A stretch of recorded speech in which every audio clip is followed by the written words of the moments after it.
The zipper stuck at her ribs. It was Eliana's idea, of course. "Come on," she'd said, tugging Angela through the boutique doors. "You always say you've never tried one on, just for fun. No pressure, no proposal, nobody's getting married. Let's just see." Angela had laughed and let herself be pulled along, some small, hopeful part of her quietly grateful for the excuse. Angela held her breath, sucked in until her vision blurred, and still the seam refused to close. Behind her, the bridal consultant's hands trembled with the kind of panic reserved for moments everyone in the room was about to pretend not to notice. "Maybe a size up?" the woman whispered, as if volume could make the humiliation smaller. And that was when Eliana laughed. Not a polite laugh, not even a mean one trying to hide itself. A full, ringing, delighted laugh that bounced off the mirrors and chandeliers of the boutique like it belonged there. "Oh my God," Eliana said, pressing a manicured hand to her chest, eyes sparkling with the kind of cruelty that only people who love you can deliver so casually. "Babe, that dress was made for real brides, not—" She gestured vaguely at all of Angela. "This." The room went quiet in that specific way. Rooms go quiet when everyone heard something they wish they hadn't. Angela smiled. She'd had 28 years of practice. "It's fine," she said softly, already reaching for the zipper herself, already turning so no one would see her eyes start to burn. "I'll just try the next size." She didn't wait for sympathy. She'd learned a long time ago that sympathy from people who just laughed at you stung worse than the joke itself. She slipped behind the curtain, pressed her back against the cool wall, and let one single tear fall before she wiped it away hard enough to leave a mark. Outside, Eliana was still laughing, recounting the moment to someone on the phone like it was the funniest thing that had happened all week. Angela closed her eyes. 28 years, she thought, and I still fall for it. I still walk in here thinking maybe this time it'll be different. She didn't hear the front door open. She didn't see the man who walked in, tall, dressed in black, moving like the room belonged to him without needing to announce it, pause when he heard a woman laughing at someone he couldn't see. He simply stood near the entrance, hands in his coat pockets, and waited, the way a man waits when he's used to people eventually coming to him, except this time he wasn't waiting for that. He was waiting to see if she was okay. When Angela finally stepped out from behind the curtain, dress changed, face composed into the calm, pleasant mask she'd perfected over a lifetime, she didn't notice him at first. Not really. Just a tall shape near the door. Dark coat. Still. But then their eyes met, and for exactly 2 seconds, something passed between them that neither of them had words for. He wasn't looking at her body. He was looking at her hands, the way they were clenched slightly at her sides, the way her shoulders sat just a little too straight, like she was holding herself together by sheer posture. Angela looked away first. Of course she did. She always looked away first. He probably feels sorry for me, she thought, heat crawling up her neck. Great. Add pathetic to the highlight reel of today.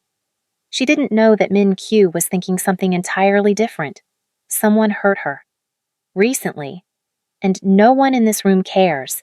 He watched her walk past him toward the exit, Eliana trailing behind her, still talking, still oblivious, and he felt something he hadn't felt in a long time.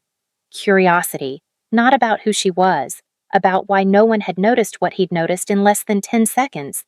If you've ever walked into a room and felt completely invisible while someone you love got all the attention, stay with me, because this story is about to get really good.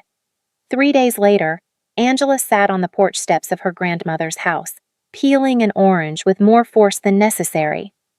"You're going to bruise that orange," Grandmother Evelyn said from her rocking chair, not looking up from her crossword. "It's already bruised. Everything's bruised today." Evelyn set down her pen. She was 78 years old, sharp as a blade, and had buried 2 husbands and outlived every person who'd ever told her she was too dark to be pretty, back in a Mississippi that had tried very hard to convince her otherwise. What happened?" "Nothing. The usual."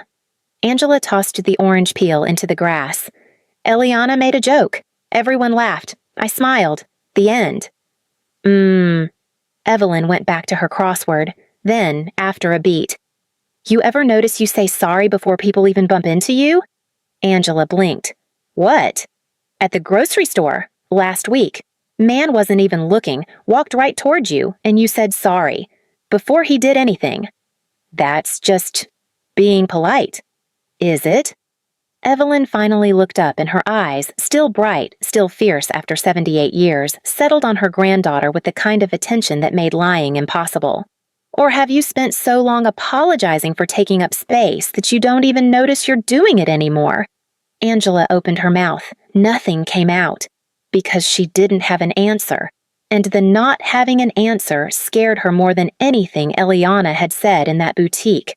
Across town, in a house with marble floors and silence so complete it had its own weight, Han Min-kyu sat across from his mother at a dinner table set for 12 people who weren't there. The park merger needs your signature by Friday, Mrs. Han said, not looking up from her tablet. And your cousin's engagement dinner is Saturday. You'll attend. I know. You've been distracted. It wasn't a question. Mrs. Han didn't ask questions she didn't already have answers to. Min-kyu said nothing. Across the table, Jun Seo, who had known Min-kyu since they were 6 years old and had learned long ago that silence from his friend meant something was actually happening, leaned back in his chair with the lazy confidence of someone who'd survive his mother's death glare. He met someone, Jun Seo said. Mrs. Han's eyes lifted slowly. Excuse me? Not met like, saw someone 3 days ago. Hasn't stopped thinking about her since. Jun Seo grinned at Min-kyu. I know that face. That's the, I don't even know her name and I'm annoyed about it face. I don't know what you're talking about, Min-kyu said flatly and took a sip of water with the precise calm of a man who absolutely did know what Jun Seo was talking about. Mrs. Han set down her tablet. Min-kyu. It's nothing, Mother. It's never nothing with you. You don't do nothing. She studied him for a long moment, and something in her expression, just for a second, softened into something almost like worry. Not about scandal. About her son, who had not looked distracted by anything in years. Finish your dinner. The conversation was over. But Jun Seo caught Min-kyu's eye across the table and smiled, like he'd just won something. The Cultural Unity Gala took place on a Friday evening in a downtown hall strung with paper lanterns and string lights, a joint celebration between local Korean and African American community organizations, the kind of event that existed because 2 grandmothers, one Korean and one Black, had decided 30 years ago that their neighborhoods needed to actually talk to each other, and had simply willed it into being through sheer stubbornness. Angela volunteered every year. It was easy. Behind a folding table, handing out programs, refilling drinks. Nobody looked at her twice, and that suited her fine. She didn't expect to see him again. But there he was, across the room, in a dark gray suit instead of the coat, looking exactly as out of place among the paper lanterns and folding chairs as a man like him should look, and yet somehow not out of place at all. Their eyes met again, and this time he walked over. You volunteer here? He asked. His voice was quieter than she expected, less formal. Every year. Angela busied herself with stacking programs that didn't need stacking. You're a sponsor? My family's company funds part of it. A pause. I usually send someone else.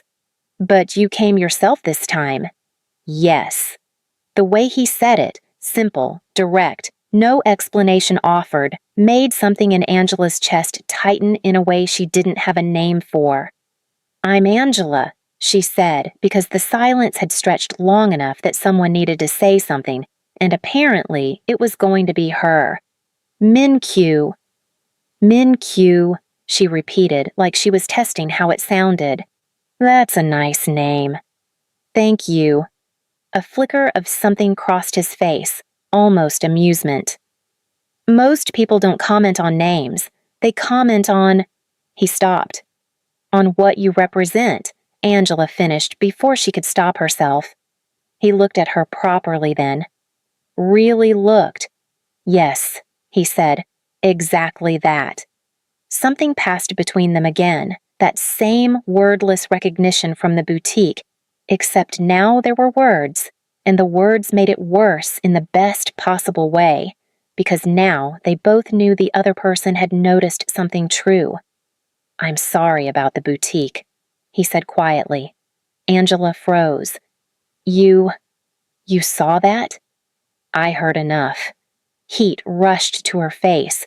Not the heat of attraction this time, but the old familiar burn of shame. Oh, great. So you already think I think, Min-Kyu interrupted gently but with a certainty that stopped her cold, that someone laughed at you and you smiled like it didn't matter, and that smile was the saddest thing I've seen in a very long time. Angela had no response to that. None. Her whole carefully constructed wall of "it's fine, I'm fine, everyone's fine" simply had nowhere to go. Most people, she finally managed, voice barely above a whisper, don't notice that. Most people, Min-Kyu said, aren't looking properly. They talked for 2 hours, not about anything dramatic. Family, food, the ridiculous string lights that kept flickering. Angela made a joke about how Korean barbecue and her, grandmother's smothered chicken, should never be allowed in the same potluck because it's not a competition, but also it absolutely is, and the chicken wins. Min-Kyu laughed. An actual laugh surprised out of him, like he hadn't used that muscle in a while and wasn't sure it still worked. You don't talk like someone trying to impress me, he said. Should I be? Everyone is. Well? Angela shrugged, and for the first time all night, something easy crept into her voice. I don't actually know what you do that's impressive. For all I know, you sell insurance. Min-Kyu's mouth twitched. I don't sell insurance. Real estate? Closer. Are you going to tell me, or is this a fun little game now? It's a fun little game now, he said. And there it was again, that almost smile, like he was discovering he liked having games played with him instead of around him. Angela laughed, and for a moment, just a moment, she forgot to feel like she was taking up too much space. It felt like the first time in years someone had looked at her and seen interesting instead of kind. Like kindness was a polite substitute for something she was missing. She didn't find out what he did until the following week, when Junseo, sent on a casual reconnaissance mission that he'd accepted with far too much enthusiasm, showed up at the same coffee shop Angela frequented and very unsubtly struck up a conversation while pretending to read a menu he clearly already knew by heart. So, Junseo said, sliding into the seat across from her without asking, you're the woman who made Min-Kyu laugh at a community gala. Angela nearly choked on her latte. Excuse me? He doesn't laugh, like, ever. I've known him since we were 6. I have photographic evidence of every laugh he's had since 2009, and there aren't many. Junseo grinned. So, Angela, right? Yes? Cool. Just wanted to confirm you're real, and not like a very elaborate hallucination he's having from overwork. He stood up. Anyway, carry on. Don't mention I was here. He left before Angela could process any of it. She sat there for a long moment, latte going cold, replaying his words. He doesn't laugh. Ever. And she had made him laugh. About chicken. Something warm unfurled in her chest, slow and unfamiliar, like a muscle stretching after years of disuse. Over the following weeks, Angela and Min-Kyu fell into something neither of them named. Coffee on Tuesdays. Walks along the river on Thursdays, where Min-Kyu, who arrived everywhere by black car with a driver, would have the car wait 3 blocks away just so they could walk without anyone noticing him. Doesn't that feel ridiculous? Angela asked once, watching him glance over his shoulder for the 100th time. Sneaking around like a teenager? You have no idea, Min-Kyu admitted. I haven't done anything without someone watching since I was 12. And now? He looked at her, and for once didn't look away. Now I walk 3 blocks just to feel like a person instead of a name. It was on one of those walks, a Tuesday like any other, that everything changed. It happened on an ordinary afternoon, which was somehow the worst part. Angela had stopped at a department store before meeting Min-Kyu, picking up a gift for Grandmother Evelyn's birthday, scrolling through her phone while waiting for the elevator. Two women stood behind her, voices pitched just loud enough to be accidental. I mean, good for her for wearing what she wants, I guess, one of them said, eyeing Angela's sundress. I just couldn't. I'd be too embarrassed. Right? Confidence is great and all, but there's a difference between confidence and delusion. They laughed, soft, the kind of laugh designed to be heard. Angela didn't turn around. She didn't say anything. She stepped into the elevator when it arrived, pressed the button for the ground floor, and stood very still as the doors closed. By the time she reached her car, her hands were shaking badly. She couldn't get the key into the ignition. Her chest felt tight, like something was sitting on it. The edges of her vision blurred. She gripped the steering wheel, tried to breathe, and found she couldn't quite remember how. It's nothing, she told herself. You've heard worse. You've heard worse your whole life. Why can't you just... She didn't know how long she sat there before she called Min-Kyu. She wasn't even sure why she did it. Her thumb just found his name, like it had memorized the path there without asking permission. He picked up on the second ring. Angela? I'm fine. The words came out too fast. A breath. I don't know why I called. I'm fine. There was a pause on the other end. Then, where are you? Min-Kyu, really, it's nothing. Where are you? He found her 20 minutes later, still in the parking garage, sitting in the driver's seat with the door open and her feet on the pavement, like she hadn't been able to decide whether to stay or go. He didn't say anything at first. He just crouched down in front of her, at her eye level, and waited. I had a panic attack, Angela said finally, voice small, almost embarrassed by the admission. Over nothing. Two women said something stupid in an elevator, and She pressed the heels of her hands against her eyes. I'm 28 years old. I should be past this. Past what? Letting strangers decide how my day goes. Min-Kyu was quiet for a moment. Then he reached out gently and took one of her hands away from her face, not pulling, just holding it, like he was asking permission to stay. Tell me what they said, he said. It doesn't matter. It matters because it happened to you. And something about the way he said it, steady, certain, like her pain was a fact worth taking seriously rather than an inconvenience to smooth over, broke something loose in Angela that she'd kept locked down for years. She cried. Not the careful, contained tears she allowed herself behind closed doors. Real crying. Messy, shaking, the kind she'd never let anyone see, not even Grandmother Evelyn, not even herself in the mirror. Min-Kyu didn't try to fix it. He didn't tell her she was beautiful, or that the women were wrong, or any of the things people usually rushed to say that always somehow made Angela feel like she needed to comfort them for being uncomfortable. He just stayed. He sat on the pavement next to her car in his very expensive suit, on very dirty concrete, and held her hand while she cried, and didn't once look away or check his phone or glance around to see who might be watching. When she finally quieted, embarrassed, wiping her face with the back of her hand, she said, Sorry, that was a lot. Don't, Min-Kyu said quietly. Don't what? Don't apologize for that, please. He looked at her, and for the first time, he looked like the one struggling to hold something together. Angela, I have negotiated with men who would happily ruin my family for profit, and I have never once felt as helpless as I did just now, watching you hurt and not being able to do anything about it. Angela stared at him. I wanted to fix it, he admitted, voice rougher than usual. I wanted to find those women and, I don't even know, I just wanted to do something, and I couldn't. All I could do was sit here. You did do something, Angela said softly. I sat on the ground. You stayed. She managed a small, watery laugh. Minkyu, you have no idea how rare that is. People don't stay. They get uncomfortable and they leave, or they change the subject, or they tell you to stop crying because it's making them upset. Nobody just stays. Minkyu reached up and very gently brushed a tear from her cheek with his thumb.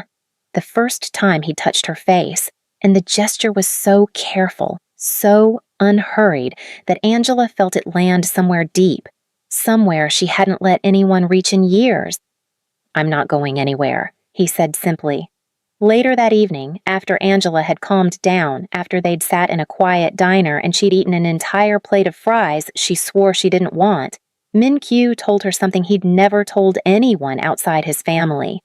When I was 9, he said, turning his water glass slowly between his fingers, my father found me crying after my grandfather's funeral.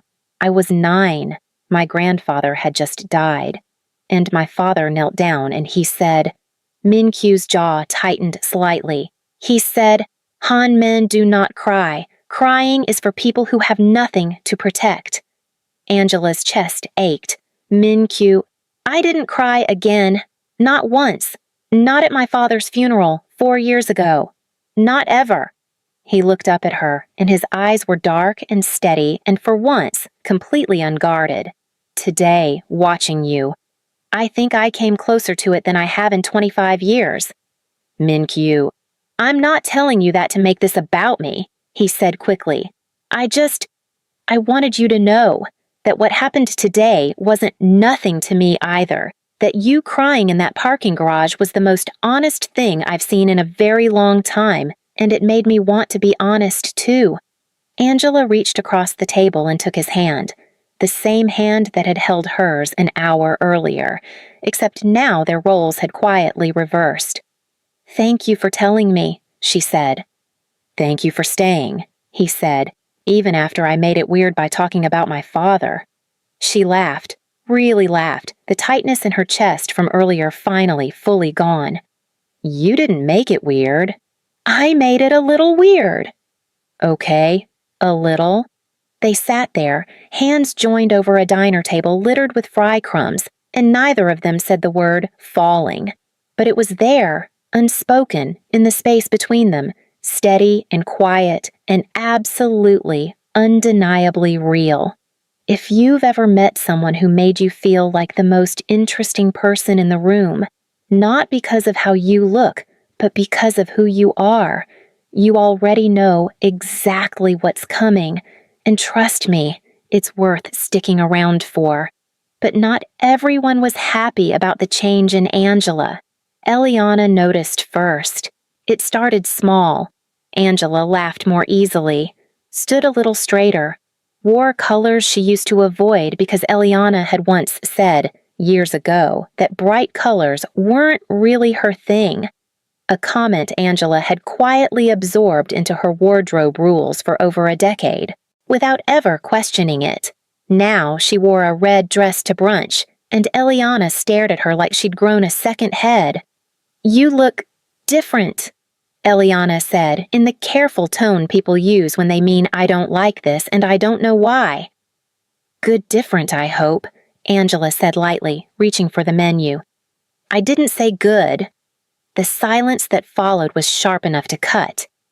Eliana, I'm just saying, Eliana cut in, voice climbing slightly. You've been weird lately, distracted.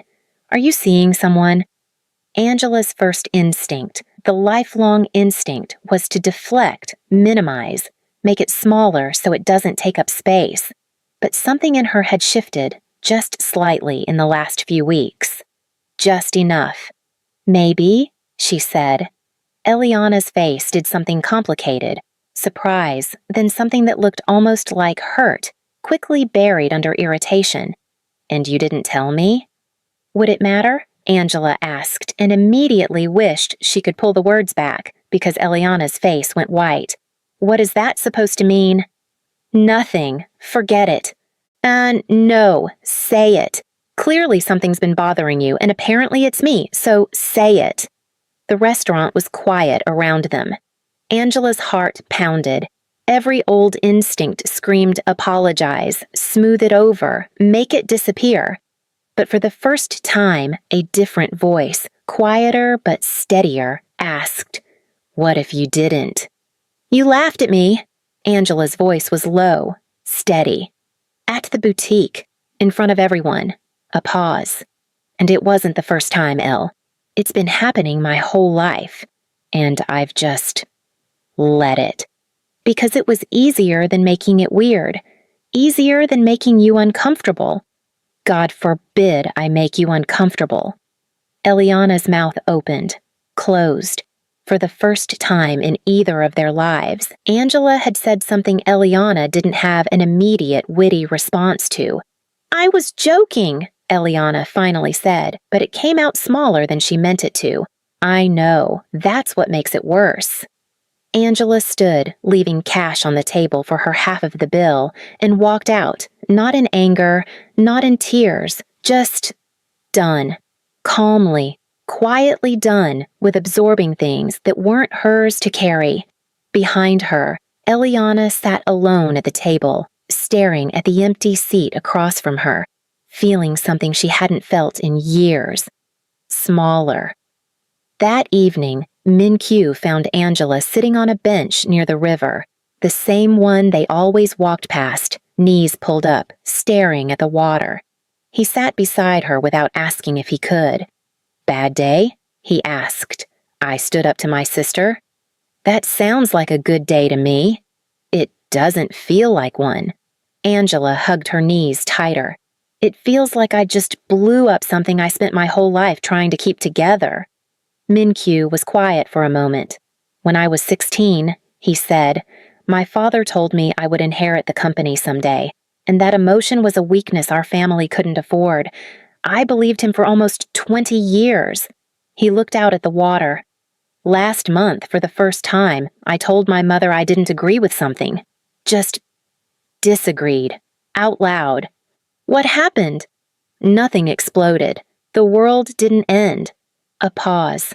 But something shifted. Like a door that had been locked my whole life just wasn't anymore. It didn't open all the way, but it wasn't locked." Angela turned to look at him. "Is that what this feels like?" "For me?" "I think," Min-kyu said carefully, "that sometimes things have to crack a little before they can become something real, something honest."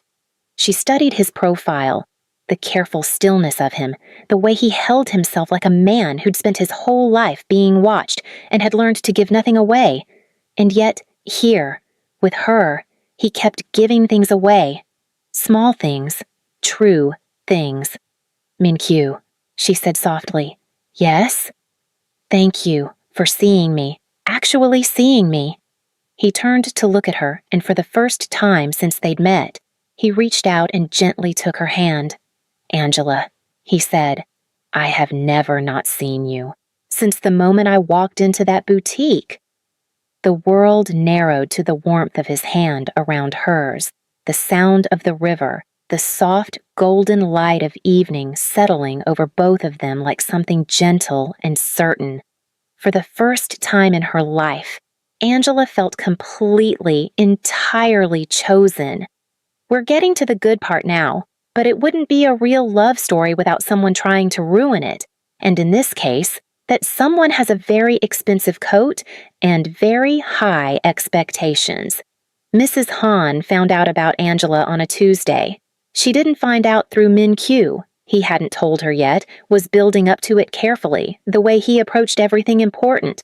She found out because someone at the gala had mentioned in passing that Min-kyu had spent the evening talking to a lovely young woman from the community center.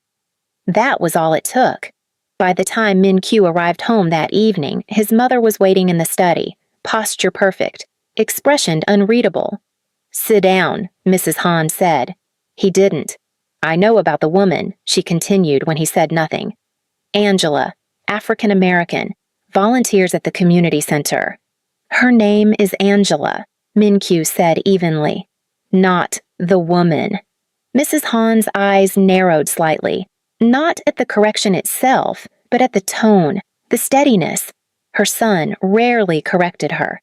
Min-Kyu, you understand what your future requires. The board, the family name, the responsibilities that come with everything you've been given. I understand it perfectly, he said. I've understood it my entire life. I have never once asked for anything for myself. Not once. This isn't about, it is about that. It's exactly about that. His voice didn't rise, but something in it sharpened, not anger, but a kind of quiet finality. I have spent 34 years being exactly who this family needed me to be, and for the first time, I met someone who doesn't want anything from me except me. The actual me. Not the company, not the name. Mrs. Han was silent. I'm not asking your permission, Min-Kyu said, gently but without hesitation. I'm telling you because you're my mother, and I love you, and I'd like you to know her. But whether you do or not... He paused, and something in his face, usually so composed, cracked just slightly with emotion. I'm not giving her up. Not for the company. Not for tradition. Not for anything. He left the room before she could respond. But what he didn't see, what he couldn't have known, was the way his mother sat there afterward, alone, for a long time. Not angry, thinking about her own life, her own choices. The man she might have loved once, before duty had quietly, politely, taken him away from her without anyone ever raising their voice. Angela found out about Mrs. Han's reaction the way most people find out things they weren't supposed to hear. By accident. She'd come to the Han estate for the first time, at Min-Kyu's invitation, nervous in a way that made her hands sweat through the entire car ride. She arrived early.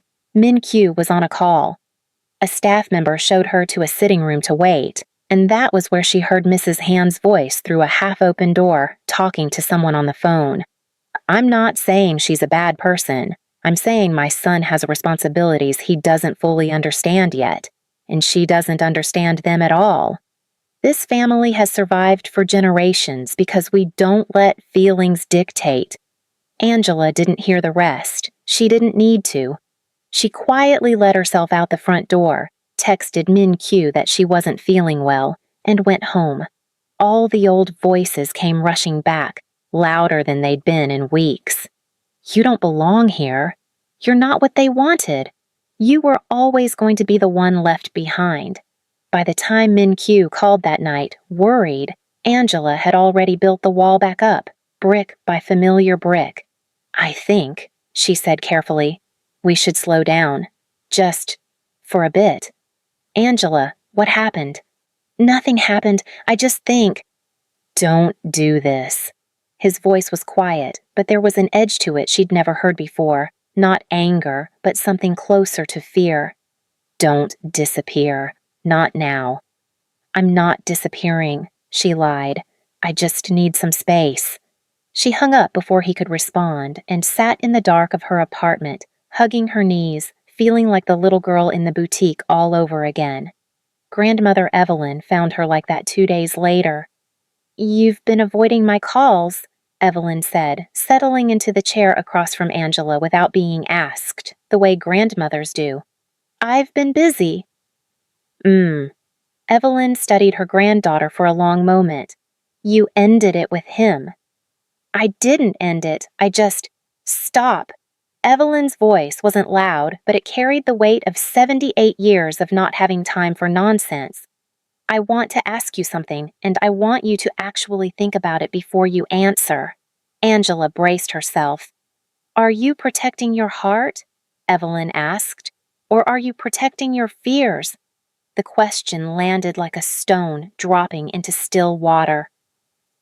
What's the difference? Angela whispered. Protecting your heart means you walk away from something that's actually hurting you. Protecting your fears means you walk away from something good, because some part of you still believes you don't deserve it. Evelyn reached over and took her granddaughter's hand. Baby, I have watched you apologize for existing since you were 6 years old. I've watched you make yourself smaller so other people felt bigger. And now, For the first time in your whole life, someone looked at you and saw exactly how big you already are. Tears slipped down Angela's face, and this time she didn't wipe them away. What if his family never accepts me? Then that's their loss, baby. But that's not the same as his. Evelyn squeezed her hand. You're not asking the right question. The right question isn't, will they choose me? It's, do I believe I'm worth choosing? Angela sat with that for a long moment. For the first time in her life, she realized she didn't actually know the answer, but she wanted to find out. The next morning, Angela's phone buzzed. It wasn't Min Q. It was Eliana. Can we talk? In person. Please. They met at Grandmother Evelyn's porch. Neutral ground, the place where both sisters had spent their childhood summers, fighting over the porch swing and sharing secrets under blankets during thunderstorms. Eliana looked different, tired. The polish was still there, but underneath it, something raw. I've been thinking a lot, Eliana said, sitting on the steps, not looking at Angela. About what you said, at the restaurant. Angela said nothing, waiting. I've spent my whole life being the beautiful one, Eliana continued, voice unsteady. And I used to think that meant I had something over you, like I'd won something. She laughed, but it was bitter, hollow. But the truth is, I never felt like I was anything else. Like if people stopped looking at me, I'd just disappear. Like I'd never built anything real because I never had to. She finally looked at her sister. You have people who trust you, Angela. Grandma, friends, people who tell you things because they know you'll actually listen. Nobody trusts me like that. They just admire me, and admiration isn't the same as being known. I made jokes about you because it was the only way I knew how to feel like I had something you didn't. Eliana's voice cracked. And I am so sorry. I have been sorry for years, and I never said it, because saying it meant admitting I'd been the villain in my sister's story, and I didn't want that to be true. Angela's chest ached, not with old hurt, but with something new, compassion. For her sister, for the scared girl underneath the confidence who'd never had anyone teach her that being seen and being admired were two completely different things. I forgive you, Angela said softly, but I need you to actually mean it when you say things change, not just for today. I know. Eliana wiped her eyes. I want to. I want to actually know you, the real you, not just the twin I compete with. For the first time in years, the sisters hugged. Not out of obligation, not for a photo, not because someone told them to, just because they wanted to. That evening, Angela called Min Q. He answered on the first ring. Angela. I'm sorry, she said immediately. I panicked. I heard your mother on the phone and I went straight back to every old fear I've ever had, and I let it make my decisions for me. Angela. No, let me finish. I need to say this. She took a breath. I spent my whole life believing I wasn't enough, and when your mom said those things, it felt like proof. Like, see, even here, you're not what they wanted. But that's not fair to you, and it's not fair to me either. There was a pause. Are you done? Min-Kyu asked, voice gentle, almost amused. Yes? Good, because I have something to tell you, and I've been waiting 2 days to say it. What? My mother wants to meet you. Properly, she asked. Angela's breath caught. What? She said, and I'm quoting directly because I think you'll appreciate this. If he's going to be this insufferable about a woman, I'd at least like to know what all the fuss is about. A laugh burst out of Angela before she could stop it, startled, relieved, disbelieving. That's actually kind of nice, in a terrifying way? Welcome to my family, Min-Kyu said warmly. We express love through mild insults and excessive expectations. Sounds familiar, actually. I thought it might. If this is the part where your stomach is doing that nervous flutter thing, same. Stick around because the dinner scene is coming up, and it is not what you'd expect from a family that runs on tradition and silence. The dinner with Mrs. Hahn was, by anyone's standards, slightly disastrous. Angela accidentally used the wrong chopstick etiquette twice. She made a joke that landed wrong and caused 3 seconds of horrified silence before Jun Seo, seated strategically nearby for moral support, which mostly meant comic relief, burst out laughing so hard he nearly choked, breaking the tension entirely. But somewhere between the awkward start and the end of the meal, something shifted. Mrs. Hahn asked Angela about her family. Really asked, not polite small talk, but actual questions about grandmother Evelyn, about growing up, about the boutique, because apparently Min-kyu had told her everything, which mortified Angela and seemed to soften something in Mrs. Hahn instead. My son, Mrs. Hahn said quietly near the end of the evening, has not laughed properly in front of me since he was a child. Tonight, he laughed 3 times. She looked at Angela, and for the first time, her expression held something that wasn't assessment or concern. It was something close to gratitude. I had a young man once, Mrs. Hahn said, softly, almost to herself, who made me laugh like that. My family decided he wasn't suitable. A long pause. I have thought about him more than I should admit. For 40 years. She reached over and, briefly, lightly, touched Angela's hand. Don't let anyone take that from you, she said, including me. Months passed. Angela's relationship with Eliana wasn't perfect. Old habits don't dissolve overnight, but it was honest now, in a way it had never been. They argued sometimes.